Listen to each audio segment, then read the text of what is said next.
హైదరాబాద్ మొదటి దశ మెట్రో రైలు ప్రాజెక్టు ప్రభుత్వం చేతిలోకి రానుంది.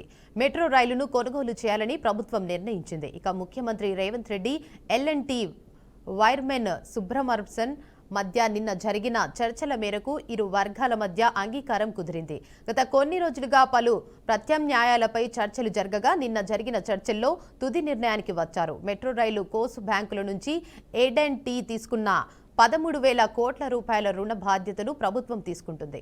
మరో 2,000 కోట్లను ఎల్&టీకి ప్రభుత్వం కింద చెల్లిల చేలా ఒప్పందం కుదిరినట్లు సంబంధిత వర్గాలు తెలిపాయి. ఇక హైదరాబాద్ మెట్రో రైలు విస్తరణలో ఇది కీలకంగా మారనుంది.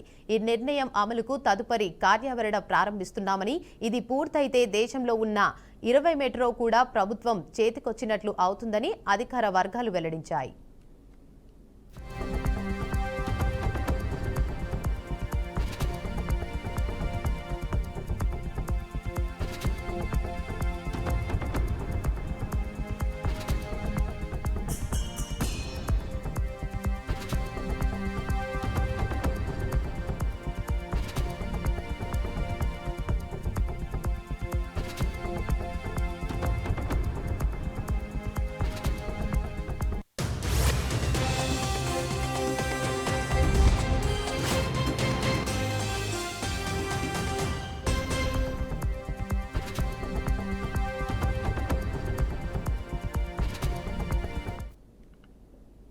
పల్నాడు జిల్లా గురజాల పట్టణంలోని వైఎస్ఆర్సీపీ కార్యాలయంలో మాజీ ఎమ్మెల్యే కాసు మహేష్ రెడ్డి మీడియా సమావేశం నిర్వహించారు.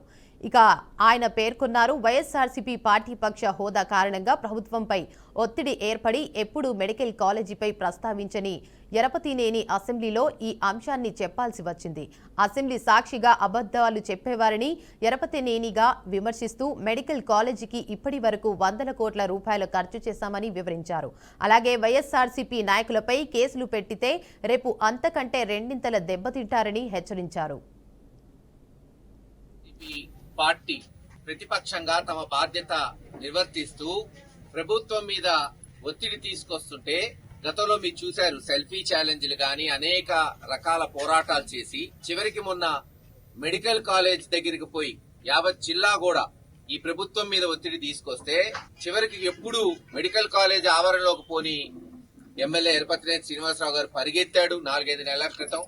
నిన్న అసెంబ్లీలో కూడా ఎట్టన్నా ఈ మెడికల్ కాలేజ్ పూర్తి చేయాలని అడుగుతున్నా అంటే అది వైఎస్ఆర్సీపీ నాయకుల కార్యకర్తల పోరాటమే అని తెలియజేస్తుంది.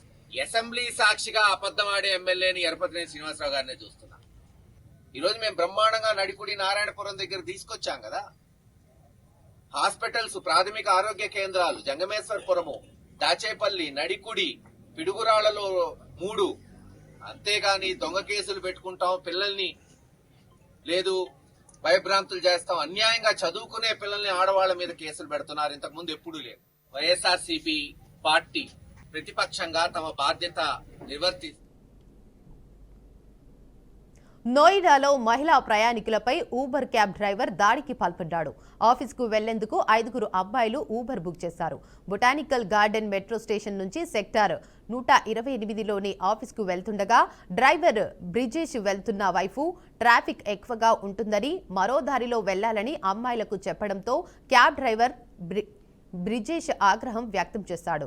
చూప్, నాకు మ్యాప్ ఇలాగే చూపించేస్తుంది, నా దగ్గర 13 కార్లు ఉన్నాయి అంటూ చెప్పుకొచ్చాడు. దీంతో కారు ఆపాలని దిగిపోతామని 5 అమ్మాయిలు చెప్పడంతో నిరాకరించిన క్యాబ్ డ్రైవర్, నీలాంటోళ్లు నా దగ్గర 10 మంది పనిచేస్తారు, వెయిట్, నీకు ఇప్పుడే చూపిస్తా, నిన్ను చంపి జైలుకు వెళ్తా అంటూ రాడ్ తీసి అటాక్ చేయబోయాడు. ఈ ఘటనని వీడియో తీస్తున్న మహిళల నుంచి సెల్ ఫోన్ లాక్కున్నాడు. ఇక ఇందులో సంబంధించిన వీడియో సోషల్ మీడియాలో వైరల్ కావడంతో పోలీసులు బ్రిజేష్ ను అదుపులోకి తీసుకున్నారు. అనంతరం అతనిపై కేసు నమోదు చేసి అదుపులోకి తీసుకున్నారు. ఈ ఘటనపై స్పందించిన ఉబెర్ కంపెనీ అతన్ని ప్లాట్ఫామ్ నుంచి తొలగించినట్లు అధికారులు తెలిపారు.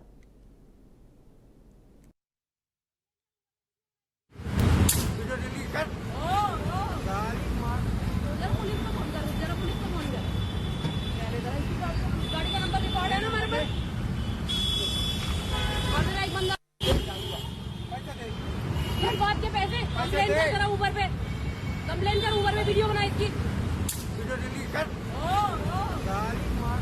जरा पुलिस को फोन कर